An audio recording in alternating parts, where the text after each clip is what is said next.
तो F x बराबर x cube आपको दिया हुआ, आपको क्या करना है, एक एक की और आच्छादक सिद्ध करना है। एक एक की आच्छादक, एक एक के लिए होता है अगर दो संख्याएं सेम है तो उनके प्रतिबिंब भी सेम होने चाहिए, अलग अलग है तो प्रतिबिंब अलग अलग होने चाहिए, अलग अलग अवयवों के प्रतिबिंब अलग अलग होने चाहिए। तो आपने दो x1 और x2 अलग अलग संख्याएं मान ली। आपने मान लिया f(x1) बराबर f(x2)। f(x1) का मान आएगा x1 की घात 3 बराबर x2 की घात 3। जब x1 की घात और x2 की घात 3 3 करने पे बराबर आती है, इसका मतलब ये दोनों संख्याएं भी क्या है, बराबर है।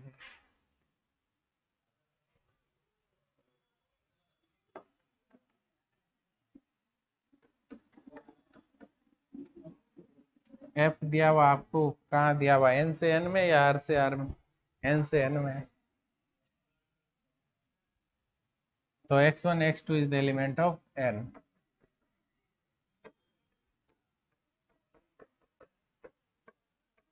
आप कोई भी दो प्राकृत संख्याएं लो, अगर उनके घन समान है तो वो संख्या भी क्या होगी, समान होगी। उनके प्रतिबिंब समान है, इसका मतलब वो जो अवयव है वो भी क्या है, सेम है। क्यों होता है ऐसा, क्योंकि आपको पता है अगर दो संख्याएं हैं उनके घन समान है प्राकृत संख्याओं के तो वो समान होगी। अगर यहीं पर घात 2 होती तो प्राकृत से प्राकृत में है, फिर भी ये क्या होते हैं, सेम ही होते हैं, क्योंकि प्राकृत में आप दो संख्याओं के चाहे वर्ग करो चाहे घन करो, दोनों अलग अलग है तो अलग आएंगे और सेम है तो सेम आएंगे। अब आप देखेंगे अच्छा तक,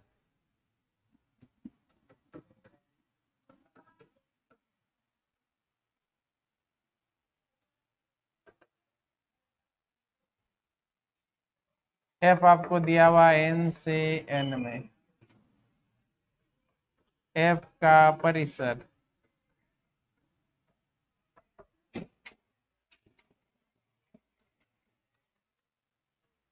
इसमें तो आप सीधा ही निकाल सकते हैं। क्यों, क्योंकि आपको पता है प्राकृत संख्याओं का जो प्रारूप होता है वो फिक्स होता है। 1 आएगा, 1 के बाद 2 आएगा, 2 के बाद 3 आएगा। परिसर का मतलब हमें किसका मान लेना है, y का मान। x का मान अगर आप रखोगे 1 तो y का मान आएगा 1 की घात, y का मान रखोगे 2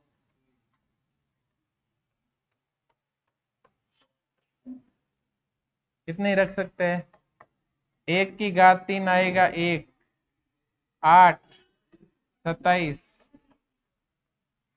क्या ये पूरा का पूरा n समुच्चय प्राकृत संख्याओं के समुच्चय के बराबर है क्या, इसमें और इसमें सेम ही एलिमेंट है क्या, नहीं है ना, बराबर नहीं हो सकता। क्यों नहीं हो सकता, 2 3 4 5 6 7 इतने एलिमेंट कम पड़ रहे, फिर 8 आया, 9 10 11 12 26 तक ये कम बढ़ रहे हैं। तो इस तरह से बहुत सारे एलिमेंट कम हो जाते हैं, सप्रांत और परिसर बराबर नहीं है। तो परिसर बराबर नहीं है सप्रांत के।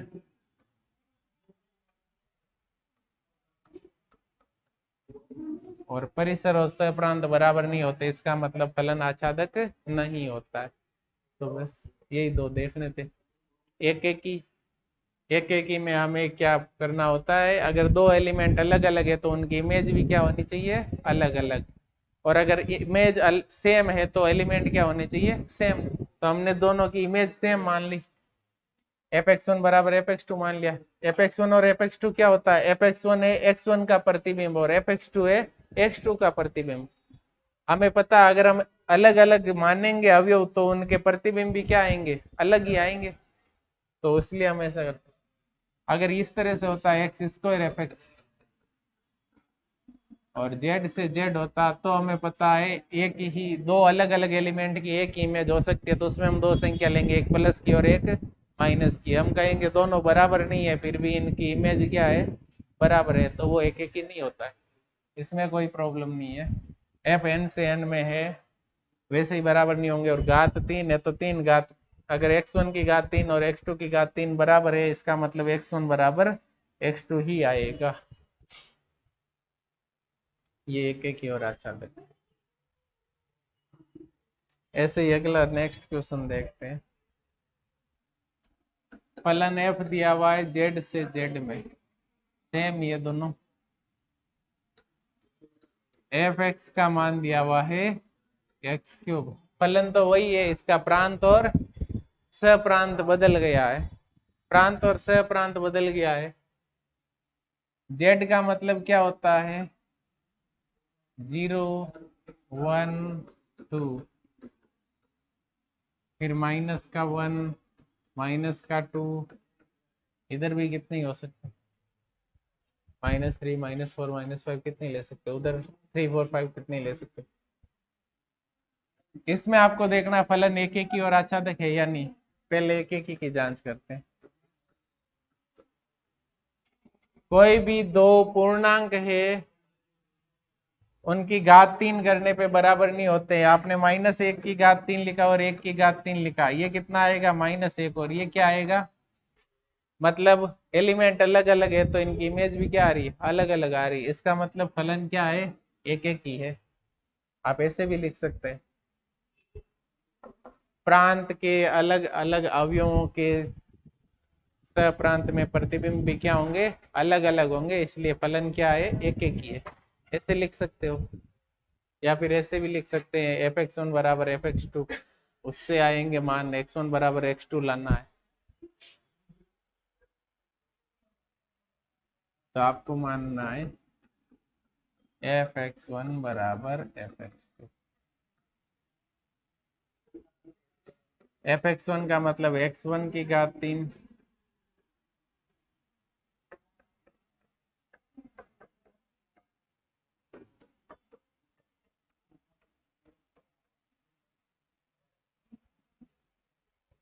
अगर दो पूर्णांक x1 और x2 है, x1 की घात 3 बराबर x2 की घात 3 के, तो x1 भी बराबर किसके होगा, x2 के होगा। और अगर हम लिखते हैं x1 का स्क्वायर बराबर x2 का स्क्वायर, तो x1 का मान क्या आता है, प्लस माइनस x2। x1 का मान x2 के बराबर भी हो सकता है और माइनस के x2 के भी बराबर हो सकता है। लेकिन विषम घात में ऐसा नहीं होता, विषम घात में x1 की घात x2 की घात आपस में बराबर है, तो ये भी दोनों आपस में बराबर होंगे। या फिर इसको एक भाषा में लिखो तो ऐसे लिख सकते हैं, प्रांत के अलग अलग अवयवों के सप्रांत में, आप एलिमेंट किस में से लेते हैं, प्रांत में से, x1 x2 ये इसमें से लेते हैं। तो प्रांत के अलग अलग एलिमेंट लोगे, उनके सप्रांत में प्रतिबिंब भी अलग अलग है।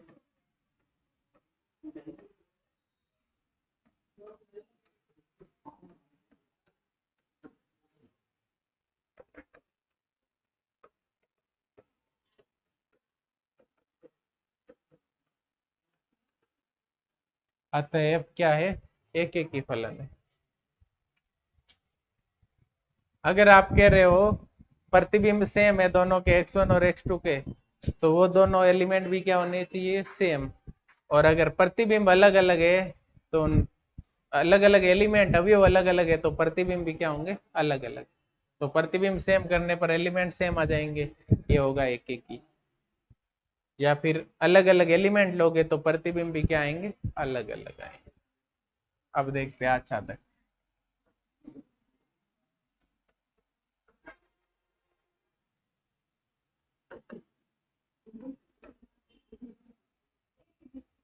एफ का परिसर,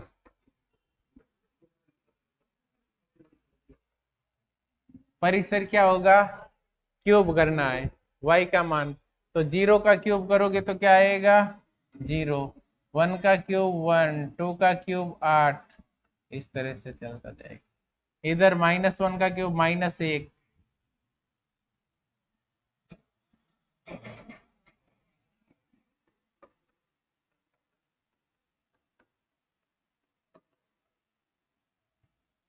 -2 का हो जाएगा -8, क्योंकि ऋणात्मक संख्या का घन हमेशा क्या होता है, ऋणात्मक ही होता है। धनात्मक का घन धनात्मक होता है, घात विषम होती है तो वापस माइनस का माइनस ही आता, प्लस का प्लस ही आता। तो देखो परिसर और सप्रांत बराबर है क्या, परिसर पूरा का पूरा सप्रांत में नहीं मिलेगा, सप्रांत में तो बहुत सारे एलिमेंट है, 0 1 2 3 4 5 इसमें नहीं आएंगे।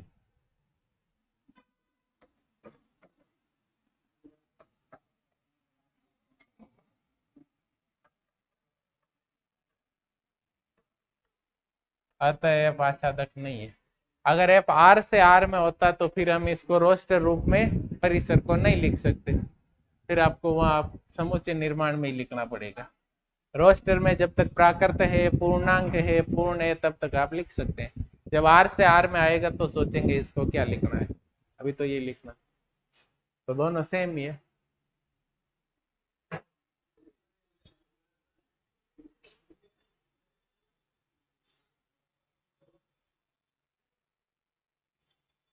ये पार्ट तो दोनों का सेम ही आएगा, चाहे एन से एन में हो चाहे जेड से जेड में हो।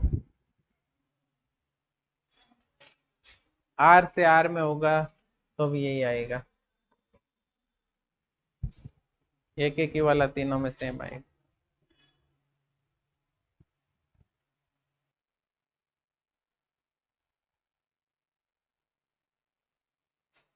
सबसे आसान आच्छादक का तरीका यही है, अगर आप परिसर निकाल सकते हो तो परिसर निकाल दो, अंदाज लगा लो कि बराबर हो रहा है कि नहीं हो रहा।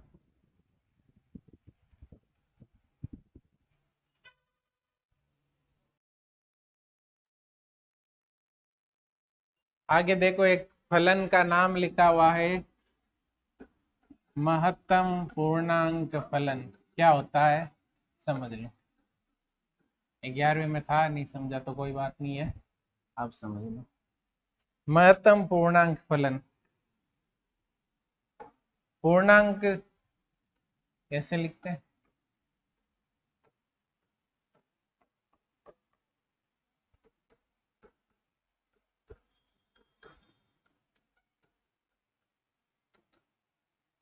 ये पूर्णांक होते हैं।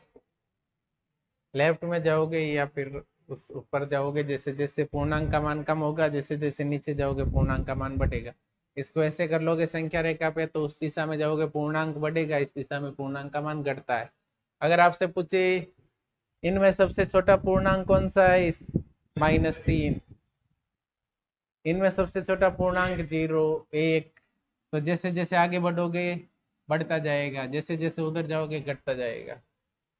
अब आपको लिखा हुआ है महत्तम पूर्णांक फलन, इसकी परिभाषा होती है ये, इसको कहते हैं greatest integer of x. X का महत्तम पूर्णांक, इसका मान किसके बराबर आएगा? एक्स भी आ सकता है। एक्स कब आएगा? जब ये एक्स क्या है, खुद पूर्णांक है तो आएगा एक्स।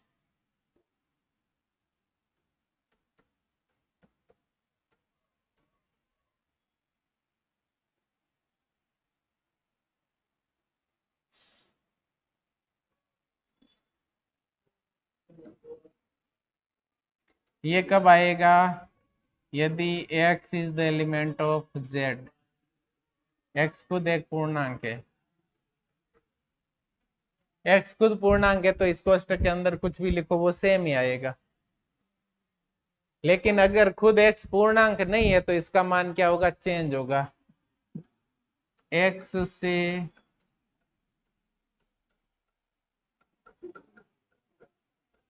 जस्ट छोटा पूर्ण, जस्ट का मतलब क्या होता है? अगर मैं लिखूं 1.5 तो 1.5 से जस्ट छोटा पूर्णांक कौन होगा?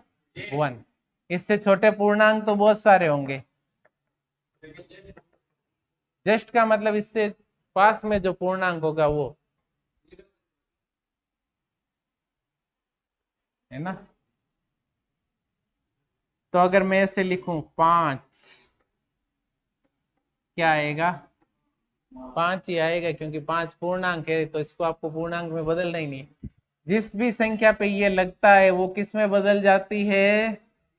पूर्णांक में बदल जाती है। इसको क्या पूर्णांक में बदलोगे?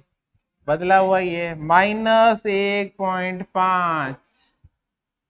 बता, -1.5 कहाँ आएगा? इन दोनों के बीच में आएगा -1.5। अभी तो -1 बोला था, -2 क्यों बोल रहे? -1.5 से -1 तो बड़ा होता है, तो क्या आएगा, कब आएगा, जब इस पे आप ग्रेटेस्ट इंटीजर का चिन्ह लगाओगे। ये कितना आएगा, 0 ही आएगा क्योंकि ये खुद पूर्णांक है। ये कितना आएगा, ये आएगा -1। 0.1 का आता है, 0.1 आता है यहाँ पर, यही आता है ना, इन दोनों के बीच में ही तो आएगा कहीं ना कहीं, इन दोनों के बीच में आता है, इसका मतलब इसलिए तो बनाया मैंने, कंफ्यूजन नहीं है। और बताओ, 2.5, 2.5 कहाँ होगा, इन दोनों के बीच, इससे जस्ट छोटा पूर्णांक कौन है, कुछ सोच के बोलो, माइनस कहाँ है,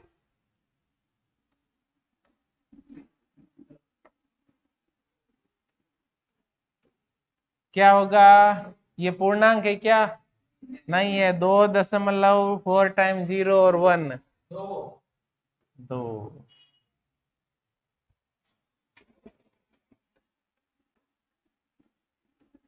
क्या आएगा, इससे जस्ट छोटा पूर्णांक, -2, -1.001 का मतलब इन दोनों के तो बीच आएगा। इससे आप ये बना लो, आप सब कुछ समझ जाओगे। इसकी परिभाषा, इसका मतलब होता है या तो x खुद आएगा या इससे जस्ट छोटा पूर्णांक आएगा। जहां जहां पूर्णांक आ रहा है वहां पे ये सेम लिखना है, जो पूर्णांक नहीं आ रहा है वहां पर इससे जस्ट छोटे का मतलब इसके जस्ट पहले वाला पूर्णांक लेना। तो ये बना देना, छोटे बड़े में नहीं पता चले तो यहाँ से पता चल जाएगा।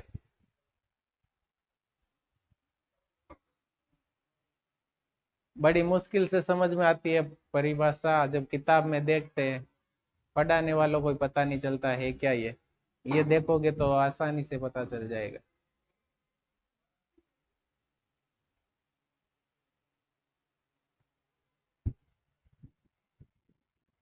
अगर ऐसे लिखा हुआ आता है ये महत्तम पूर्णांक फलन है, तो ये सब इस तरह से होगा।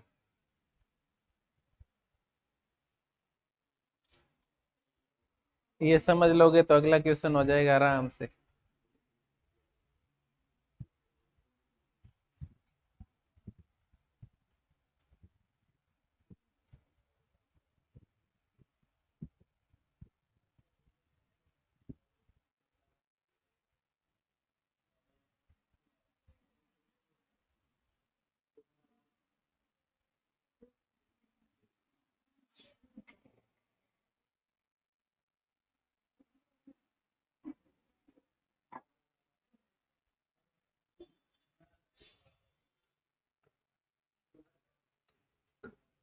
क्वेश्चन नंबर 3 है, आपको एफ एक्स बराबर greatest integer of x, x का महत्तम पूर्णांक द्वारा एक फलन दिया हुआ एफ आर से आर।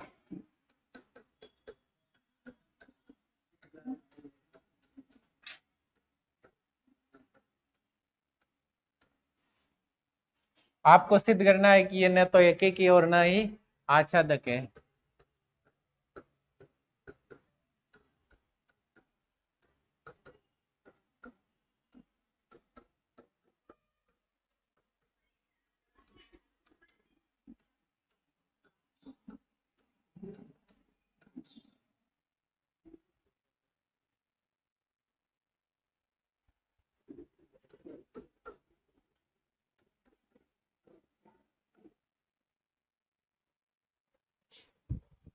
न तो एक ही है और न ही आच्छादक है।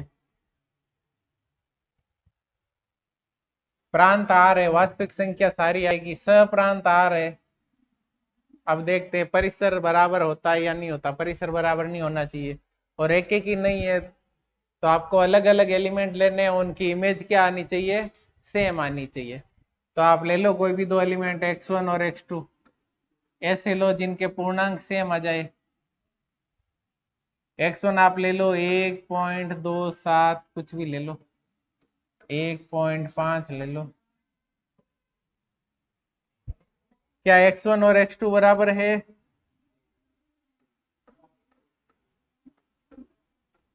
क्योंकि हमें सिद्ध करना है कि एक एक ही नहीं है, इसका मतलब x1 और x2 अलग अलग लेने हैं और सेम इमेज लानी है उनकी। fx1 बराबर fx2 आना चाहिए, तो इनमें तो आएगा क्योंकि इनके पूर्णांक। fx1 का मान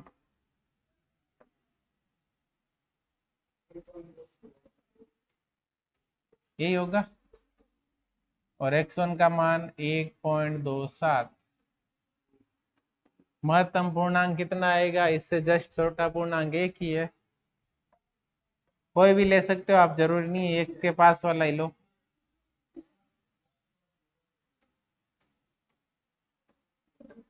x2 है 1.5, इसका भी महत्तम पूर्णांक एक। x1 और x2 बराबर है क्या, नहीं है, लेकिन fx1 बराबर है fx2 के। x1 not equal to x2, लेकिन फिर भी fx1 बराबर आ रहा है fx2 के। इसका मतलब क्या हुआ, फलन एक एक ही नहीं है।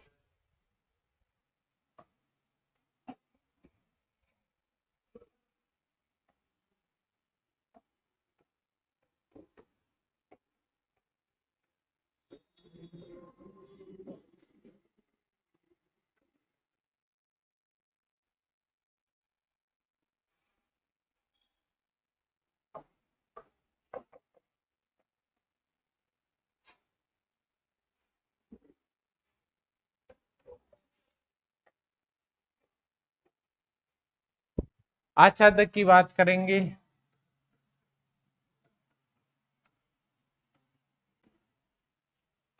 एफ का परिसर देख लेंगे।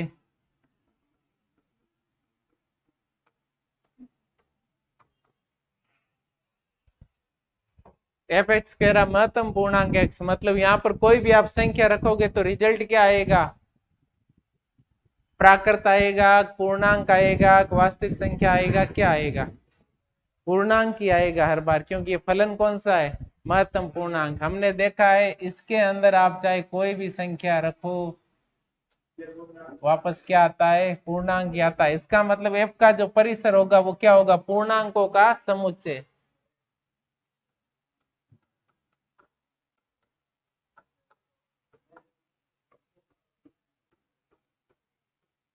परिसर हमेशा समुच्चय के रूप में लिखा जाता है, तो ये क्या आएगा, z। और इसका सहप्रांत क्या है, r। क्या z और r बराबर होते हैं, r तो वास्तविक संख्या होती है, दशमलव में भी हो सकती है, भिन्न भी हो सकती है, परिमेय भी हो सकती है, अपरिमेय भी हो सकती है, कोई भी हो सकती है वास्तविक संख्या। तो क्या इसमें परिमेय संख्या आती है, नहीं आती, ओनली ये तो पूर्णांकों का समुच्चय है।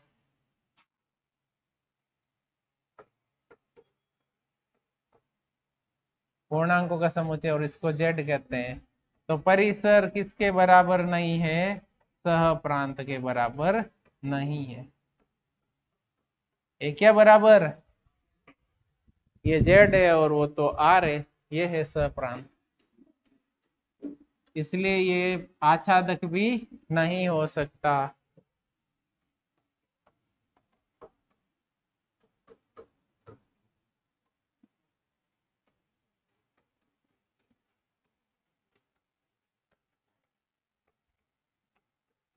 आपको सिद्ध करना था ये एक एक ही नहीं है, एक एक ही नहीं है, ये सिद्ध हो चुका है। आच्छादक नहीं है तो ये आच्छादक भी नहीं है, ये भी सिद्ध हो गया।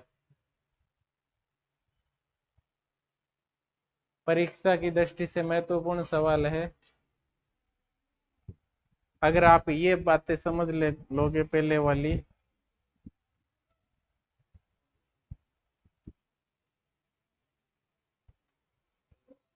कहाँ लिख दिया यही है, ये रहा। हर बार रिजल्ट क्या आता है, पूर्णांक आता है ना, या तो 5 आएगा, -2 हो सकता है, 0 हो सकता है, 2 हो सकता है, -2 हो सकता है,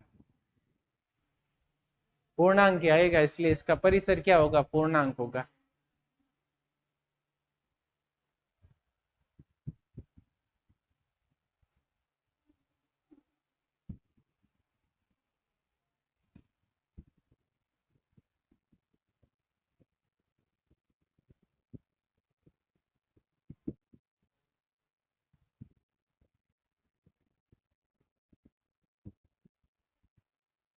इसका सह प्रांत पूछे आपसे तो सह प्रांत तो आर है, और आर को हम ऐसे लिखते हैं माइनस इनफाइनाइट से इनफाइनाइट तक।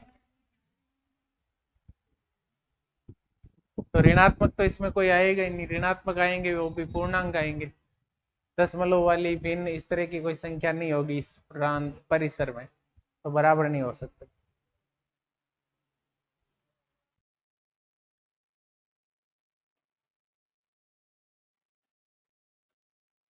चौथा क्वेश्चन देखो, एफ एक फलन दिया हुआ है आर से आर,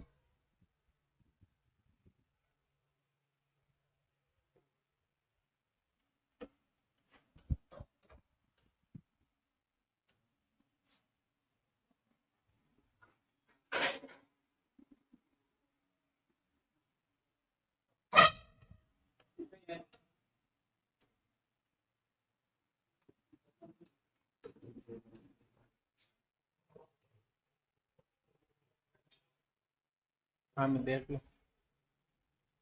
एफ एक्स बराबर महत्तम पूर्णांक एक्स था पहले, अब मापांक एक्स मॉड्यूलस ऑफ एक्स।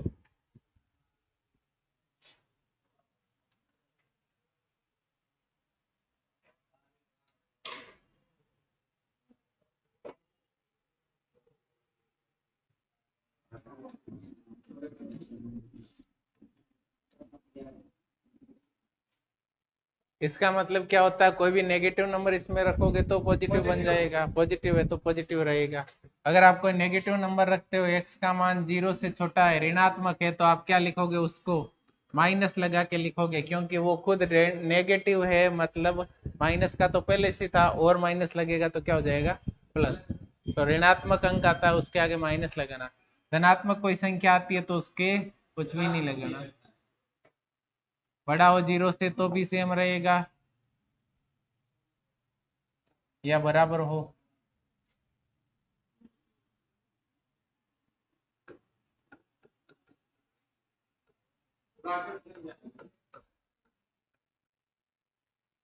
धनात्मक आएगी, वास्तविक है ना, अगर जेड होता तो प्राकृत आती और 0 आता, कोई भी आ सकती है, लेकिन आएगी कैसी, धनात्मक आएगी। आप सोचोगे या माइनस एक्स लिखा हुआ है, इसका मतलब माइनस की संख्या आएगी, माइनस की नहीं आएगी। अगर मैं लिखूं -2, क्या 2 0 से छोटा है, तो ये तो सेम आएगा, ये तो किसका मान है, एक्स का मान है, और 2 0 से छोटा है तो यहाँ क्या आएगा, और माइनस आएगा, इसकी वजह से ये क्या बनेगा, प्लस का। तो इसका मतलब होता है खाली आपको क्या लेना, परिमाण लेना है, मात्रा लेनी है खाली, -1 प्लस है वो नहीं देखना है, मात्रा में खाली क्या आएगी, मात्रा ही आएगी, चिन्ह नहीं आएगा, परिमाण बोलते हैं, मॉड्यूलस बोलते हैं। अब इसको देखते हैं, सिद्ध करना, ये एक ही नहीं है और आच्छादक भी नहीं है, तो पहले एक ही का देख लेते हैं। कोई भी दो संख्या ले लो, एक का मात्रा सेम होनी चाहिए, एक धनात्मक और एक ऋणात्मक। आप मान लो x1 -2 और x2 का मान ले लो 2, fx1 का मान निकालो,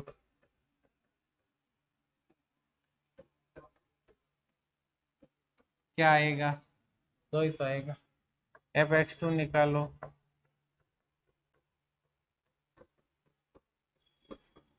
इसका तो सेम ही रहता है, या फिर आप इसको ऐसे भी लिख सकते हैं, माइनस और फिर -2, 2 आएगा इस वजह से, क्योंकि ये ऋणात्मक अंक था और ऋणात्मक होने के कारण इसके क्या लगेगा, माइनस, ये 0 से छोटा है, तो एक तो ऋणात्मक खुद का चिन्ह था और एक इस सूत्र से आएगा माइनस, तो हो जाएगा प्लस, ये 2 बार माइनस होने की वजह से प्लस होता है। देखो x1 बराबर है क्या, x2 के, x1 बराबर नहीं है x2 के, लेकिन fx1 बराबर है fx2 के, तो ये किसकी परिभाषा होती है, जो बहु एक ही फलन होता है उसकी होती है, तो ये एक एक ही है क्या, नहीं है, तो आपको लिखना है f एक ही नहीं है।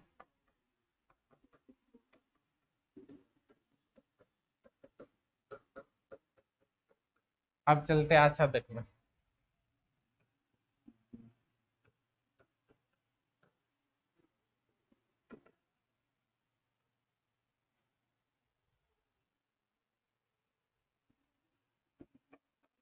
एफ का सप्रांत क्या आ रहा है? आर आ रहा है। आर का मतलब सारी जितनी भी संख्या है वो सारी आएगी, माइनस हो चाहे प्लस हो, माइनस इनफाइनाइट से प्लस इनफाइनाइट के बीच। एफ का परिसर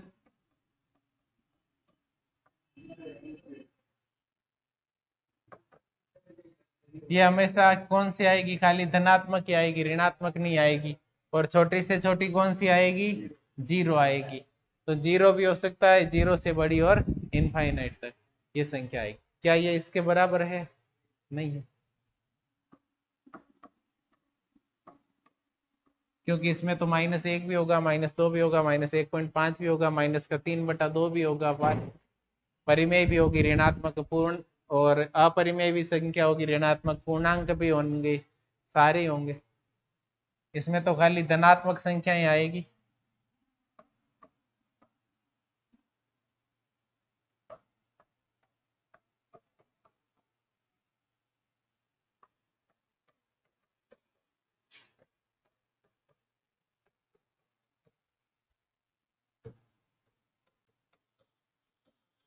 आच्छादक भी नहीं होगा।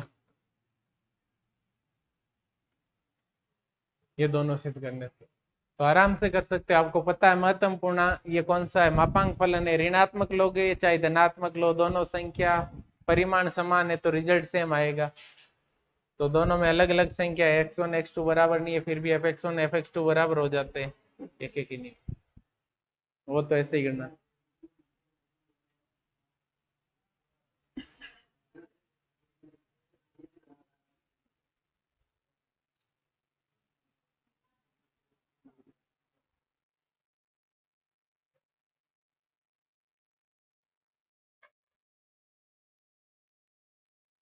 अगला सवाल देखो, 5वां।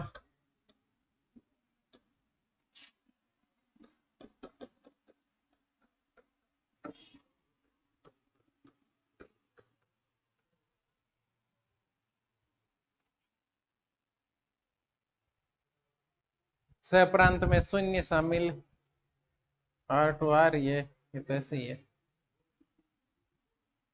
R to R ही दिया हुआ है,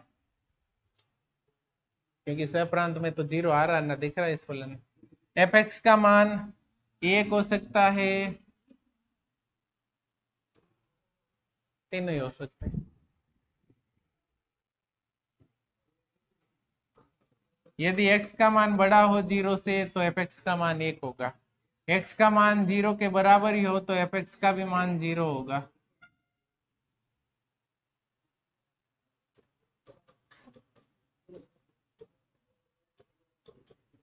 यदि x 0 से छोटा है तो fx का मान क्या होगा? ऋणात्मक होगा। x 0 से छोटा, चाहे आप x माइनस का 1.02 लिखो, -1 आएगा। f माइनस का 2 लिखो, -1 आएगा। f माइनस का 0,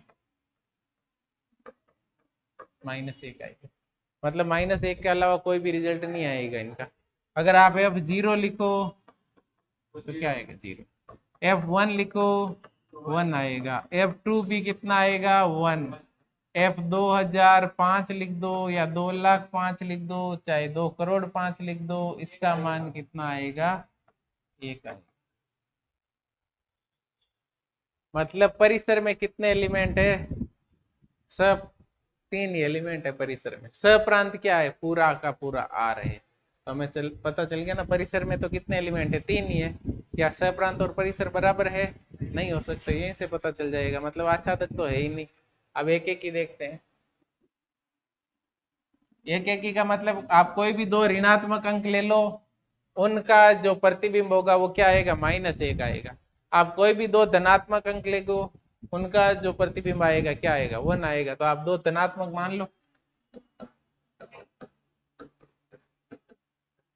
आपने मान लिया दो एलिमेंट, x1 बराबर 5 ले लो, x2 बराबर कुछ भी ले लो, 100 ले लो।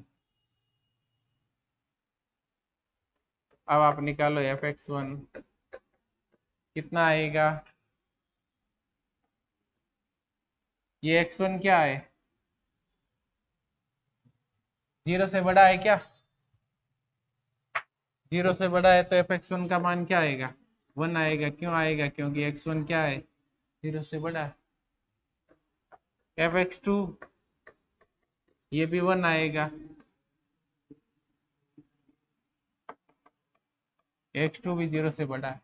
हमें कहा गया अगर x 0 से बड़ा है तो fx का मान हमेशा कितना आएगा, 1 आएगा। तो बड़े चाहे कितने ही लो ना, 1 आएगा। x1 बराबर है क्या x2 के, लेकिन f(x1) तो बराबर है f(x2) के। फलन एक ही होगा क्या, नहीं होगा। f का परिसर, परिसर में तो 3 एलिमेंट बता रहा है, या तो -1 होगा, या 0 होगा, या फिर 1 होगा। क्या ये परिसर बराबर है सप्रांत के, सप्रांत कह रहा वास्तविक संख्या है क्या, 3 ही वास्तविक संख्या होती है, -1, 0 और 1, इनके अलावा कोई होती नहीं है क्या।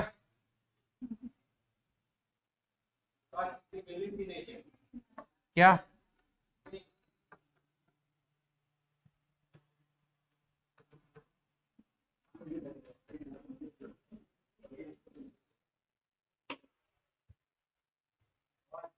क्वेश्चन संख्या,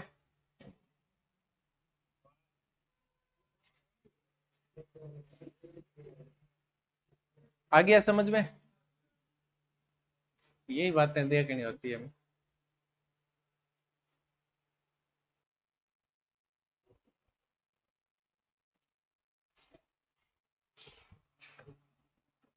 क्वेश्चन 6, एक सेट दिया हुआ समुच्चय 1 2 और 3,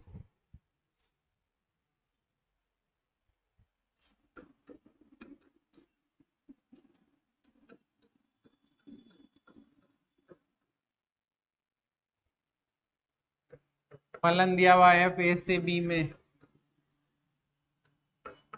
और फलन पूरा का पूरा फलन ही दिया हुआ है।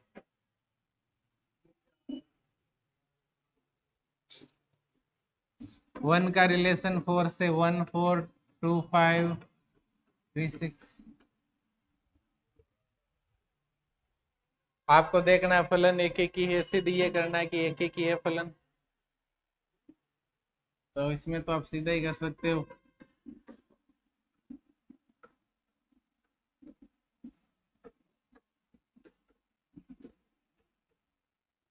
वन का रिलेशन, 2 का रिलेशन, 3 का रिलेशन दिख रहा है। अलग अलग अवयवों के प्रतिबिंब भी क्या है, अलग अलग है।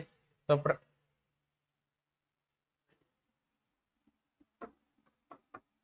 प्रांत के अलग अलग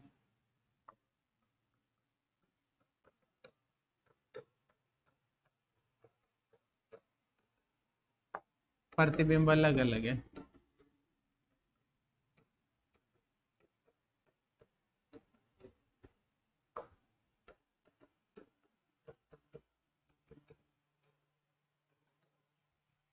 प्रांत के अलग अलग एलिमेंट के से प्रांत में अलग अलग प्रतिबिंब इमेज अलग अलग है, तो कौन सा होगा, एक एक ही होगा।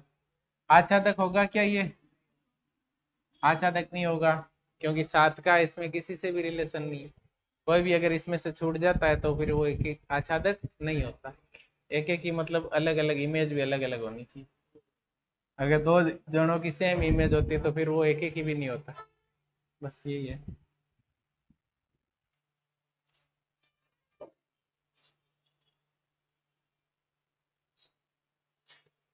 तो ये फलन ओनली एक एक ही फलन होगा।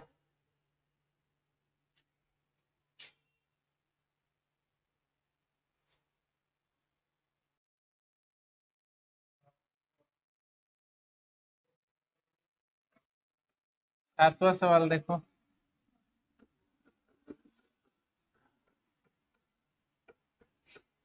फर्स्ट देखो, सातवें का एफ आर से आर में दिया हुआ है।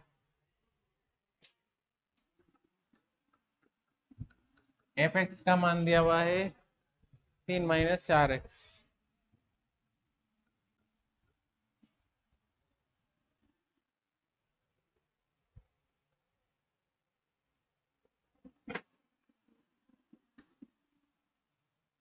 आपको देखना है कि अच्छा तक है या नहीं है,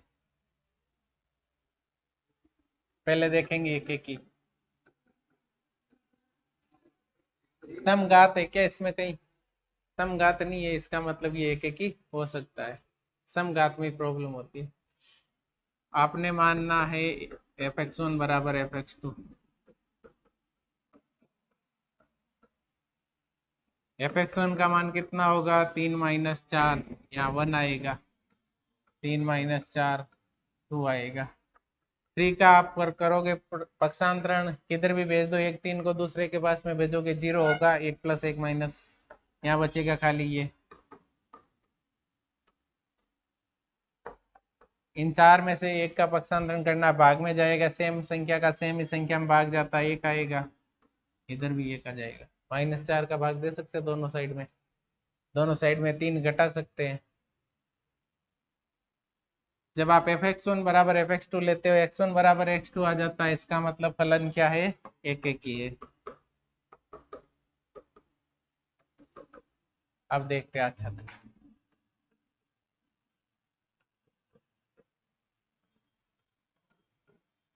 अब यहाँ पर आप आ रहे, इसका परिसर अभी पता नहीं कर सकते, y का मान निकालना, परिसर y होता है, सीधा आप इसको देख के परिसर नहीं निकाल सकते, परिसर क्या होता है। अब हमें देखना है परिसर भी वापस आर आता है या नहीं आता है, तो आपको मानना है f(x) बराबर y।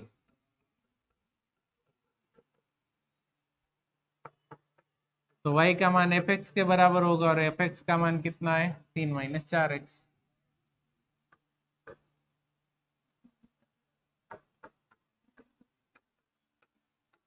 बराबर किसके होगा, y के।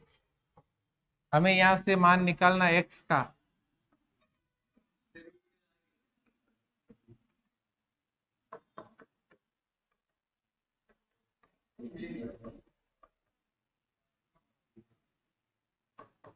माइनस में 4 चिन्ह बदल दो, 3 यहाँ आ जाएगा और y यहाँ कॉमन ले लेंगे। अब देखो y का कोई भी मान रखो, वापस जो x का मान आएगा वो क्या आना चाहिए, वास्तविक संख्या आना चाहिए। आप ऐसा कोई y का मान रख सकते हैं ताकि x का मान वास्तविक नहीं हो। y का मान आप कोई भी वास्तविक संख्या रखो, x का मान क्या आएगा, वास्तविक ही आएगा। बटा में आओ चाहे कैसे आएगा, तो वास्तविक ही ना। वास्तविक कब नहीं होता, जब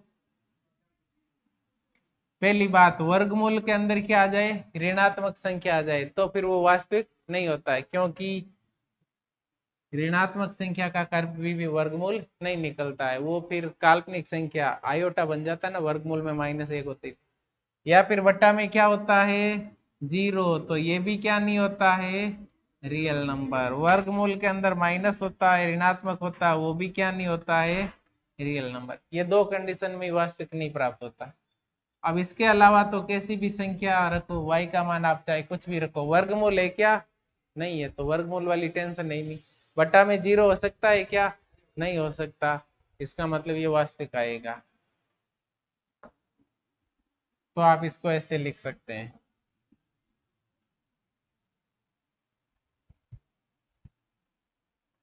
y के प्रत्येक मान के लिए x भी क्या होगी, एक वास्तविक संख्या होगी।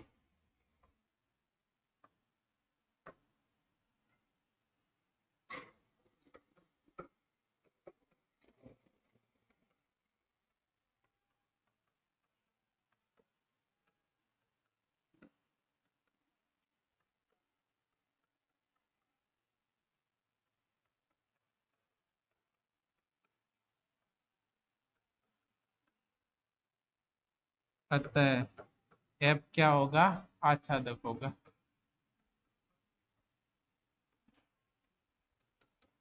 आपको यहाँ y के मान रख के देखने हैं, ये x भी वापस क्या आना चाहिए, वास्तविक क्या आना चाहिए। यहाँ कोई भी वास्तविक मान रखो, ये वास्तविक आ रहा है, इसका मतलब सप्रांत के प्रत्येक अवयव जो है वो प्रांत के किसी न किसी अवयव का क्या है, प्रतिबिंब है। सप्रांत के प्रत्येक अवयव का प्रांत में पूर्व प्रतिबिंब विद्यमान होता है तो वो क्या होता है, आच्छादक होता है। तो सबसे सिंपल लाइन लिखने वाली ये है, y का आप कोई भी वास्तविक मान रखो। वास्तविक क्यों रख रहे हैं, क्योंकि ये क्या है, वास्तविक है ना, सप्रांत। y के मान कहाँ से आते हैं, सप्रांत से। तो ये भी क्या आना चाहिए, वास्तविक आना चाहिए, हर बार वास्तविक आएगा। आप चाहे उसमें कितने ही मान रखेंगे, हर बार इसमें से आएगा, मतलब आपस में क्या है, रिलेशन है। इसका कोई भी एलिमेंट छूटेगा नहीं। छूटता कब है, जब ऋणात्मक y का ऐसा मान रखो कि वर्गमूल में ऋणात्मक आ जाए, तो छूट गया ना वो। तो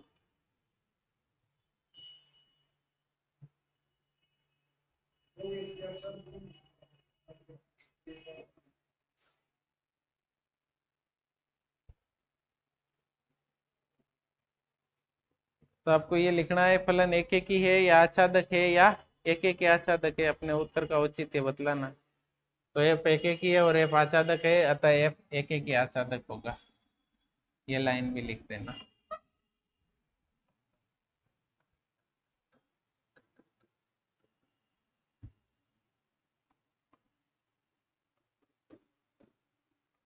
इस प्रकार जो एफ है वो एक एक ही आच्छादक है।